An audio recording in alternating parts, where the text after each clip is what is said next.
Welcome everyone to On Podcast, our Microsoft podcast. We talk about Microsoft stuff on a podcast. I'm your host today, Kareem Anderson. I'm joined by David Allen. I hope everybody's doing well. Yeah, we have actually plenty of news. We have lots of headlines. We got a main discussion towards the end. We got our hardware section to recap. We're just gonna get into it.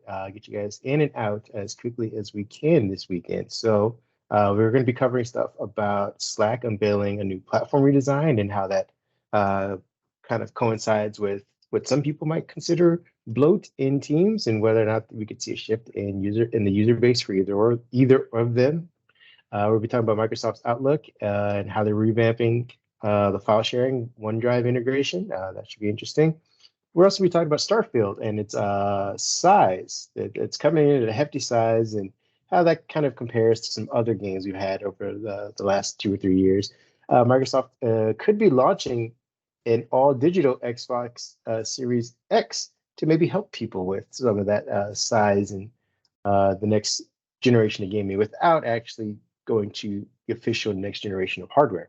Microsoft Teams is coming out with a new version, or its new version will be generally available. I think a lot of us who are following the site, who follow us, are already playing with it, but now your other fellow employees will be able to. Bing Chat Enterprise integration is officially going to be rolling out next month. We kind of talked about it. We're going to get into some more details about that. And Sony's beta testing its own cloud service. So we've had xCloud, we had Stadia kind of shutter. So we'll see what Sony can bring to the table this time around. And then we, like I said, get our main discussion, which is about the Surface Duo being officially dead, unofficially speaking.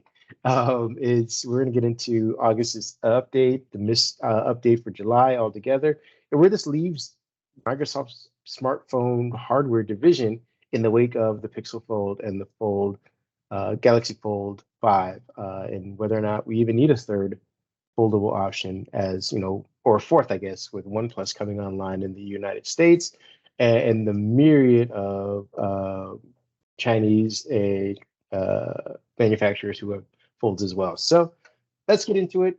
David, give us our first headline. Well, I'm going to jump right in with, as you mentioned, Microsoft is revamping the Outlook OneDrive sharing integration finally. Basically, if you have been sending or wanting to send large files, anything over 20 meg, now this is using the Outlook web version, it's not going to let you do that. So if you've tried to send videos that are large or large files using the free Outlook web version, that's not going to happen. Now, what is going to happen is something that Gmail has been doing for a while. If you're a Gmail user and you try to send a large file, you'll notice that it will prompt you, hey, would you like to send this file using Google Drive? It will upload the file to your Google Drive and then offer to embed a link into your email for your recipient to click and just download your file. Microsoft, for some reason, is just now getting around to this, and basically what will happen is if you have a large file, it will upload it to your OneDrive space and then send your recipient a link to download it from your OneDrive. It's about time. I mean, that's really one of the reasons that I had shied away from the free version of Outlook, was this limitation. I send videos, I send, you put a couple photos these days in a message and you have eclipsed the 20 meg limit. So I'm glad to see that we're finally getting this type of integration now. If they would just give us better integration in the desktop client, that would be great, but one step at a time. Better late than never, I say. So this is great news to hear. Do we know when this is going to be rolling out? Let's see. I think it's next month, right? Yep, that next month. Yes, it is. Next month should be somewhere around the end of next month. We should start seeing that. Perfect. So everyone keep your eyes peeled, and we'd love to hear your feedback on whether or not this is something that you can find useful. We're moving on to the next one, which is Slack unveiling its platform redesign. I know many people, myself included, who use Slack, who use Teams, there are some strangers out there who still use Skype. We I'm sorry. all the same exactly all the same time. So maybe these new changes won't necessarily make a shift for you or us in general, but according to TechCrunch, Slack unveiled an overhaul of its platform to enhance user experience and productivity. I guess they're going to be trying to move more into doing more than just being, a chat uh, platform for everybody, a chat field platform. Some of the new redesigns will be we taking tasks to address interface enhancements. Slack has redesigned its interface to better accommodate the growing number of tools and features available. So the UI is going to definitely look different. Centralized information, the new DMs button consolidates all messages into one location, improving efficiency. There's going to be an activities page, which obviously does what it kind of sounds like. The activity page simplifies work-related messages access, saving time and effort. There's going to be new task management, which will offer a new laters page for deferred tasks, simplifies workflow management. There's an access to additional features. The more button that I just mentioned at the top will offer extra features like canvases, workflows, enterprise apps, expanding the platform's messaging capabilities. There's going to be a search and creation overhaul, which will offer a magnifying glass icon. Will be incorporated for bringing up impromptu quick searches for files, names, addresses, phone numbers, things that you need to reference really quickly. What they've also emphasized is AI. Everyone's throwing AI as a catchphrase and everything. We don't know exactly what that means, but they said to me an AI-driven future. The redesign considers adding generative AI for easier access to knowledge in conversations tools within Slack channels. So maybe you'll be able to take a full Slack conversation, a full conversation in the channel, and do something with that as far as summarize this entire conversation, give me the bullet points, give me the highs and lows, give me a more precise version of what we wrote about, or maybe give you a more creative one if you want to write a story mode and you guys are discussing the review of the latest Marvel movie or something like that, and you thought maybe it'd make a great fanfic. So maybe that's something that's coming to the platform. And then lastly, it'll be a gradual rollout, so it won't just be everyone gets it all at once, obviously, because these changes are pretty big. So we'll see how long this takes. There was no specific date listed during this headline, but I suspect by the end of this year, we'll probably see some of those updates. What do you think? Well, being a big Slack user myself, I have mixed feelings about this. Doing web development, we have our everything in Slack. We have our email notifications, our monitoring notifications. Of course, we have all our DMs in there. At times, we do run up on things that we wish Slack could do. But one of the advantages of the current Slack is it's lightweight. It works well on all platforms, web, Chromebook, Windows, Mac. Works well everywhere. I think this is what Slack has to do to stay competitive. I think these features will be used widely inside of the Slack audience and their user base, but I'm hoping that it doesn't become too bloated in the process. That is my concern.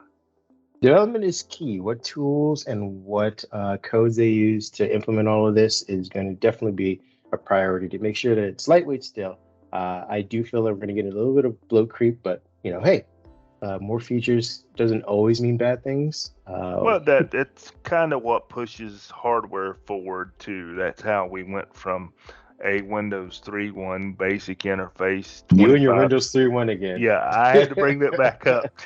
25 years ago to this expansive Windows 11 interface that we have now. So, software is going to drive the hardware. So maybe we get better hardware or something more efficient. I'm not going to completely knock the idea of what Slack wants to do. I'm just thinking they have to be smart about what they do. When this update comes out, I want you to report back to us after testing it on Windows 3.1. I will. I'll do that. What's our next headline? Let's see. We've got Starfield. Let's have a little gaming here.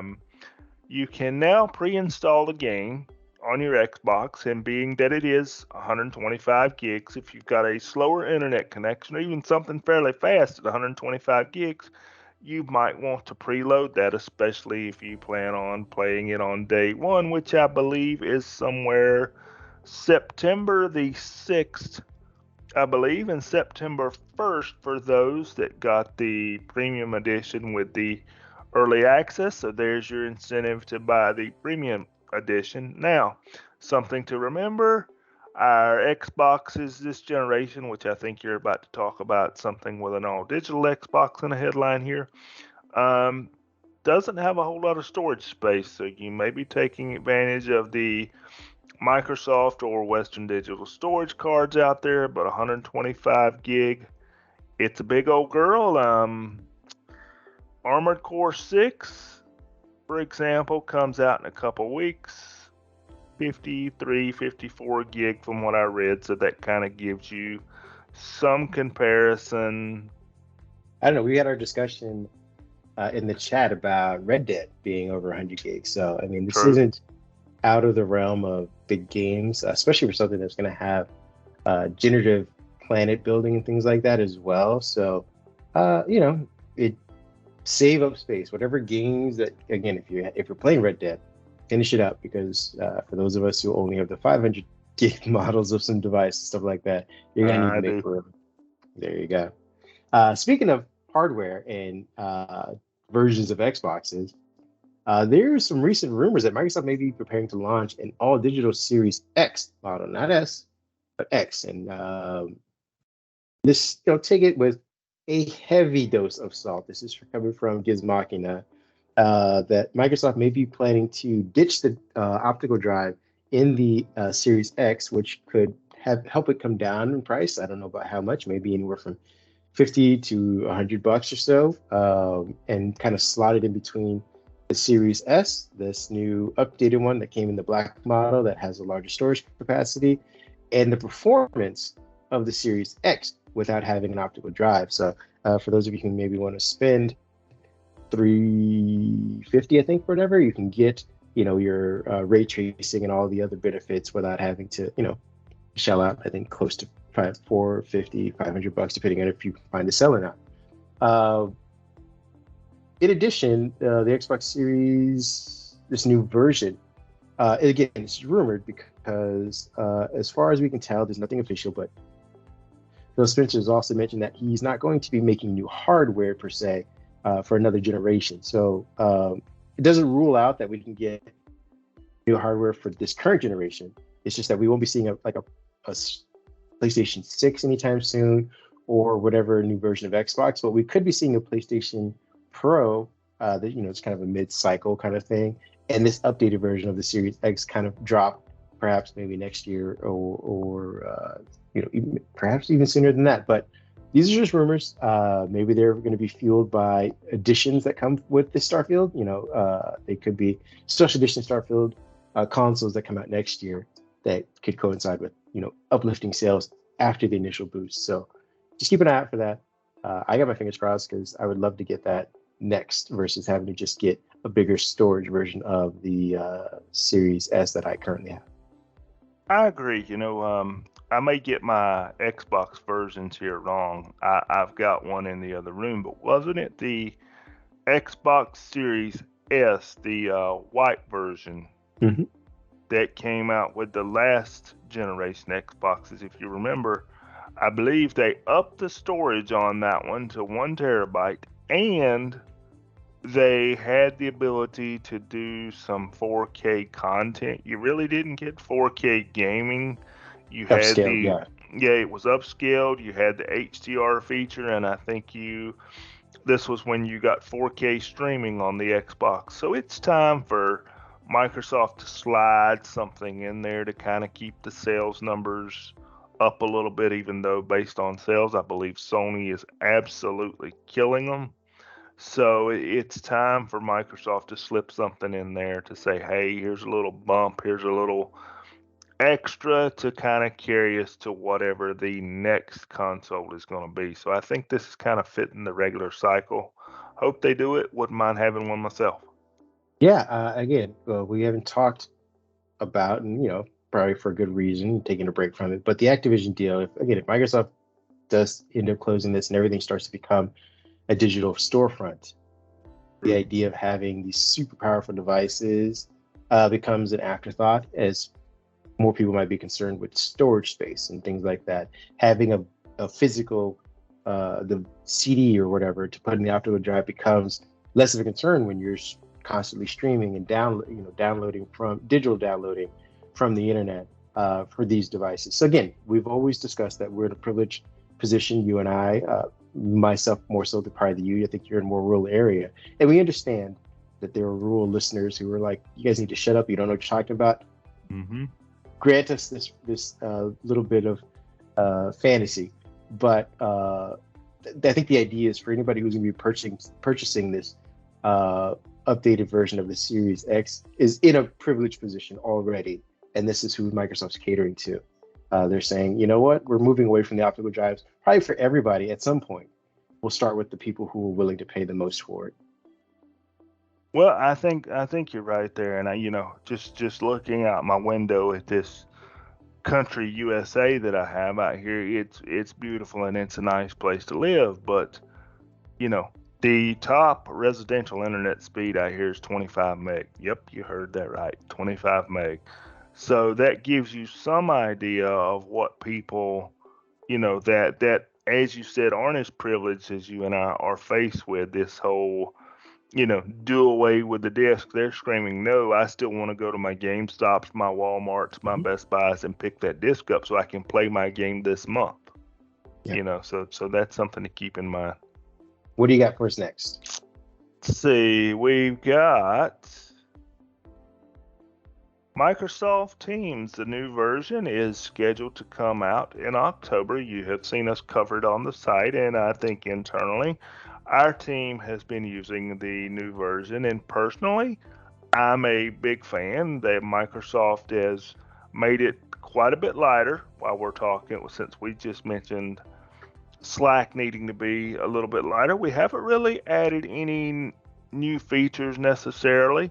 They do reverse which is a little annoying, they do reverse the timestamps, meaning that your newest posts are at the top, if I'm getting this correct. Maybe I'm not saying this backwards. I wish they were at the bottom like the previous version was, but this is coming out in October.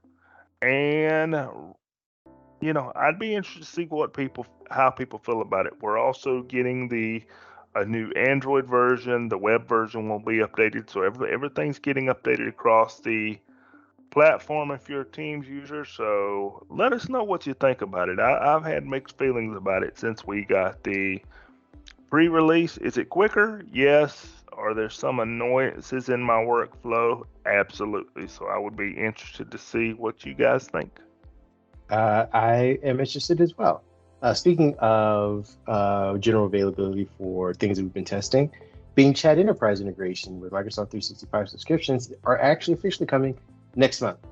We mentioned this, I would say maybe 2-3 weeks ago about Bing Chat going corporate, and it will officially be next month. So for those of you who are in IT or admin and want access to this, the commercial customers will have access to Bing Chat, and I believe it's going to be set on by default. So if you don't want it, you're going to need to figure out a way to deactivate the activation. I don't know exactly the steps to do it. They didn't give us any kind of like, hey, go here. They're just saying, hey, if you are enrolled in this, if you have been playing around with this, if you are just someone who has all of the separate platforms already in Microsoft 365, just be prepared for a new pop-up that's going to say, hey, you are now have Bing Chat enabled. It doesn't mean you have to use it, but it may confuse some people. So we're just giving you the heads up. You got yourself about 2.5 weeks to get settled and assuage everyone's fears that Bing Chat is not Cortana and it won't really bother anybody. I was thinking about something that you bring that up. I'm ready to see, Bing Chat in the enterprise platform, but I was actually helping someone yesterday refresh a machine, and you guys can guess what came up when we got to the end of the refresh, because hi, I'm Cortana. Yeah, she was willing to give me a little data here, a little this there, and I was like, oh no, got to make this go away. And she always starts at like volume 60. I'm like, who are these I'm like, if you have trouble hearing, that's what the accessibility feature's for. Turn it down. My wife's always talking about, there goes whenever I had to start a new computer for like 2 or 3 years straight, she's like, there goes Cortana again. Uh-huh. What do you got for us as our next headline? Got one more for you for the Sony fans out there and the cloud gamers. Sony has started testing the PlayStation 5 cloud gaming platform with PlayStation Plus Premium, and they're doing this. What makes this interesting is they're trying to do it in 4K. So we're going to have to kind of wait and see how that plays out. We do know that Sony doesn't necessarily have their own cloud infrastructure. So from what we know, they're piggybacking on Azure. So it'll be interesting to see how the Microsoft Sony relationship works out, especially with all this merger, and buyout talk with Activision Blizzard going on. We know that those two companies hadn't gotten along very well, but as far as 4K streaming, not sure I'm convinced. It kind of goes back to the last headline with the internet connection. Who's got the internet connection and the Wi-Fi to consistently stream 4K? I don't think you're going to be streaming your AAA titles, your Starfield, for example, your Battlefields, your Call of Duties. I think you're going to be maybe streaming your role-playing games, your turn-based games. I don't see this working yet in the Twitch style of game shooters, for example, that people are accustomed to. Yeah, we should also keep this in mind too. Keep your expectations low, as we say. Yes. You'll be able to. You, whoever's watching and listening, will probably not. They are very selective in doing this, and the reason why they're able to test out 4K is because they're doing quality versus quantity per se. They were not going to be rolling this out to a bunch of people, and this is in the early stages of this. We're also assuming that they're using Azure, but I believe they might be using a mix of a bunch of different cloud service providers, and Azure may be the biggest one. We'll see where they land on getting this stuff out. Also dealing with latency, doing a bunch of other things, but this is just the beginning. This isn't, X Cloud was in beta for almost 2 years, I believe, maybe a little bit longer than that. Yep. Stadia was in beta for another year or so before that, I believe. Luna is still sort of in beta. Like, these things aren't, as cut and dry as we'd like them to be. And again, Sony's revamping what they had before to kind of do this. So don't expect to be getting any kind of updates for this. And I believe it's PS Plus Premier tier. Yep. Is what they're going to be calling this eventually. So if you haven't heard about it, it may not even come to you anytime within the next year or so. Well, I think they're running up on, I think these companies, Microsoft included, have learned streaming is expensive. It takes a lot of hardware to stream a game. It's not like loading it's not like loading your Netflix movie on a server.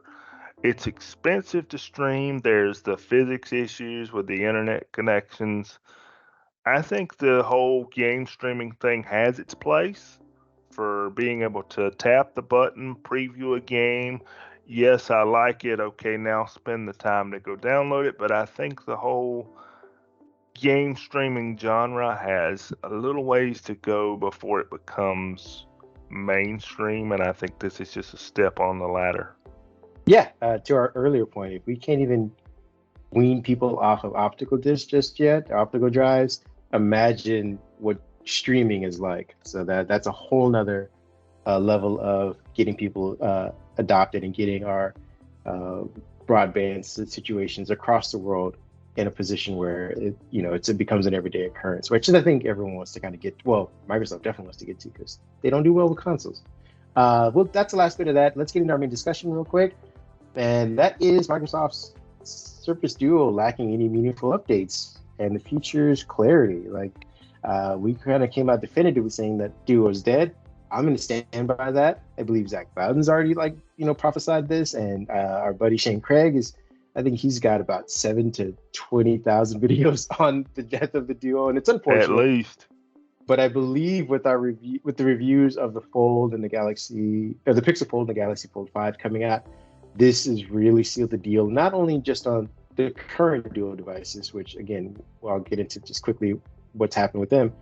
But Microsoft's bold ambitions going forward. So Microsoft finally released its Surface Duo and Surface Duo 2 updates 2-3 days ago, I think, I want to say. I got mine. I think I just actually updated it today.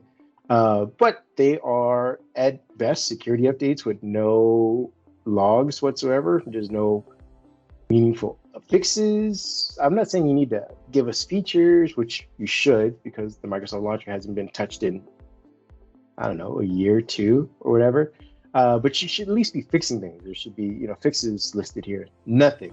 It's just a random update with a small gigabyte or small megabyte footprint, and it kind of, I guess, is basically there to give people the illusion that there are monthly updates. That seems to be its exact same thing. What do you think so far? Well, I agree. I hate to see that the Microsoft Surface Duo and Microsoft's phone ambitions, at least for now, are basically dead, like you were saying. I think, the device is slowly going to, yours might not, because I know you're a fan, but I think, these devices are going to slowly find their way to the desk drawer, and people are going to be replacing them if they're into the fold style devices with the OnePlus device, the Z Fold, the Flip, if you're into that type of thing, the Flip 5, and of course the Motorola's got one, yeah. Yeah, Motorola's got one, and then Google has their Pixel Fold. I can give Microsoft the credit to be one of the first that showed us what a folding device might look like, and I'm going to give them the inspiration for maybe starting the whole idea, because the Surface Duo was, a little bit before its time. But you have to remember, the Surface Duo is 2 separate screens as well. So it's not, some say it's not a total folding device, and I kind of see their point. But I think I would love to see Microsoft jump back in there. But as of now, they have the Samsung partnership that you kind of see some things playing back and forth with Windows integration with Phone Link. And I think when they signed that deal, to me, the Duo at that point in time was finished, because I didn't see any reason. If you're going to sign a deal to integrate with somebody else, and that lets me know you're not going to do it yourself. You do have a very valid point. It's kind of where is the objective at this point when they do a deal like that? I did see at the time, the idea of having your own device, even though you're running Android on it. And we've gotten in our chat with our editor-in-chief about Windows 10 being the ultimate goal, and they having to pivot from that to Android. I thought Android's pivot was a great pivot. I also thought that there was room for refinement, as you can tell by the Pixel Fold. If they had made the Duo with different materials per se on the outside, maybe you don't do glass. If you're still going to keep it a double screen thing, you make the aspect ratio a little bit smaller, like the Fold did. The Pixel Fold came in at. You work on notifications somehow being present on the outside of the device, even if you're not going to put a screen on it. There's ways that Microsoft could have worked on it, even if they didn't want to invest in hardware. The software team, that's my biggest issue. Is like, Microsoft, I think you just said, they're down to what, 200,000 employees now. They're down from their height of 240,000, but it's still 200,000 employees, and there's got to be some division within Microsoft that's big enough to have worked on Microsoft Launcher, because it was a garage project to begin with, and it was very good. Then it got folded into Microsoft proper, and it became even better. And then all of a sudden, it just died. It died for slab phones. It died for the main operating system for the Duo. And again, I'm not saying that we need to have new hardware, but there should be at least features that they're testing if they're ever going to stay in this. And I think the fact that they're not testing features in these devices, especially the Duo 2, because again, it's a precursor to whatever the third one's going to be, even if it's going to be some sort of 3-screened or 2-screen phone with a screen on the outside and one large one on the inside.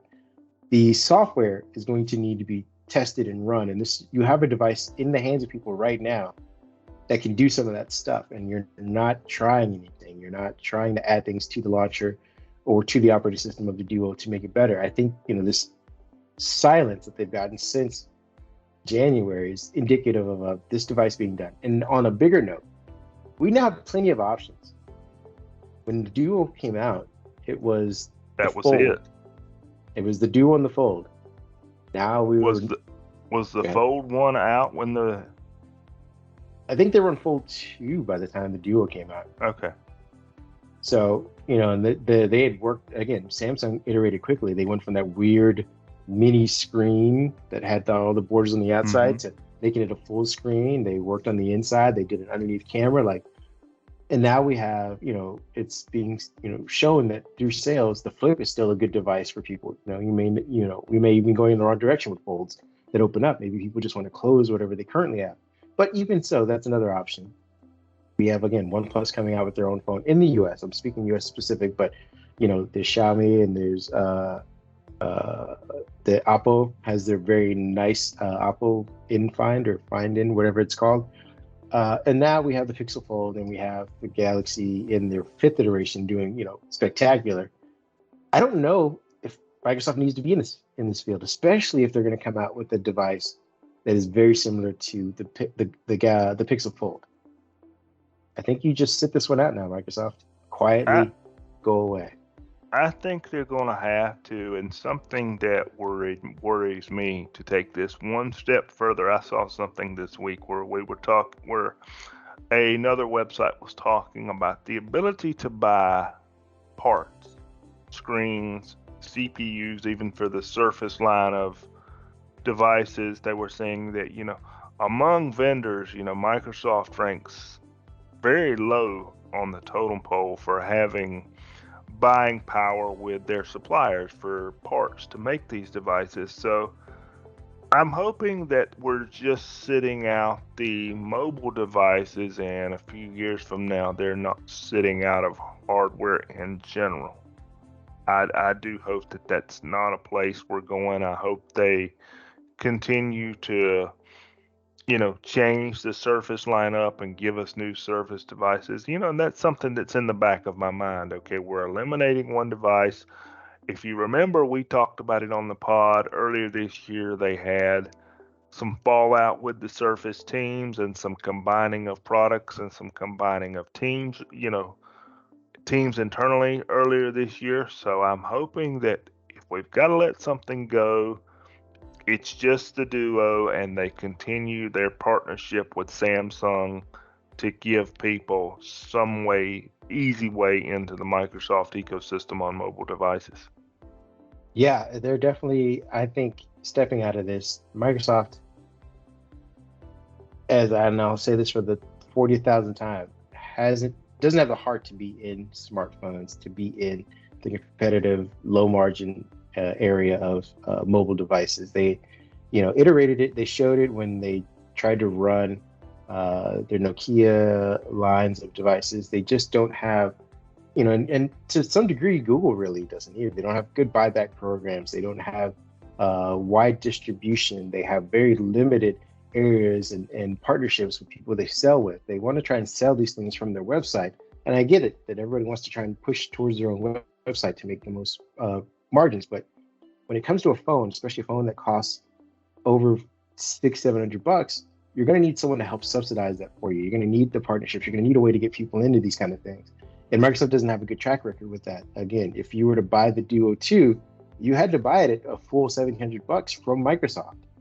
They lost their partnership, or they lost whatever kind of relationship they had with AT&T to even help get them, to get people interested in saying like, hey, I want to trade in my Note, whatever, my Galaxy Note. I want to trade in my S22. I want to trade in my iPhone to get this thing. I don't want to necessarily have to just come up front for $1,700 and not know that, there's no great warranty program. There's no, store I can go into if the screen starts flickering. My USB port is cracked. Who do I talk to? This is like, ship it away and hope it comes back fixed, or, things like that. That's not a way to do smartphones, especially for the way that we do things now. So without Microsoft coming, if they come back with the Surface Duo 3, which I doubt they will, without them having that stuff in place, that Duo 3 will fail as well, because there's no way to get, like you said, no easy way to get people into their mobile ecosystem, mobile device ecosystem. Samsung already has all that stuff, so might as well, like you said, partner with them, put your software on it, and let them kind of push their devices into the hands of people who are saying, "I'm going to upgrade from, the S23 to a Fold 5 now, because I trust Samsung. I trust the fact they're going to give me updates. I trust that they're going to keep making devices for the next 5 to 10 years." Versus Microsoft, where it's again, we didn't have a device this year. Even if it was a low cost duo, it still shows that hey, we are willing to keep giving you something each year, and it's not for us to upgrade every year. It's for the Mm-hmm. people who upgrade every 2 to 3 years a new device. If you're missing a year, where do they go? It's time to say goodbye. And I'm going to leave it at that. I love the fact that Microsoft tried it.